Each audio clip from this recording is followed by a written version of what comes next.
กรรมมันแต่เราก็แค่มาเตือนเพราะเราไม่อยากได้ยินข่าวแล้วก็ประเด็นว่ามันก็เป็นแค่เตือนว่าเหมือนกับภาษาปู่นะอันครับนี้อันนี้ในความเข้าใจของพี่รสนะ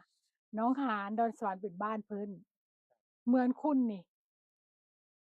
ไปเข้าเฮือนเขาโดยบ่ขออนุญาตครับเนาะอืมให้เว้าแบบนี้คือครับคือเจ้ามาเฮือนข้อยนี่เจ้าบ่ขออนุญาต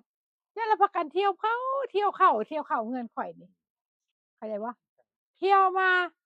ซุเจ้าบัดนี้ขออนุญาตบัดเจ้าขออนุญาตจากไผแล้วข้อยยังบ่ทันอนุญาตภาษานะข้อยบ่อนุญาตเจ้าได้เออบัดนี้พี่รถนี่เปรียบเสมือนตัวแทนเพิ่นที่อยู่ในหนองหาน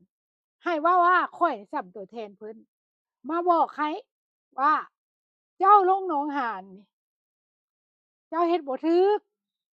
ถ้าเจ้าเฮ็ดบ่ถูกแล้วเจ้าเข้าเรือนเขานะให้เจ้าระวังลักลอบเข้าเรือนเขาก็ต้องระวังไดเข้าใจบ่ความหมายของบ่รถก็ระวังว่าจักมื้อเขาสิแกล้งค้อนใส่หัวมึงบ่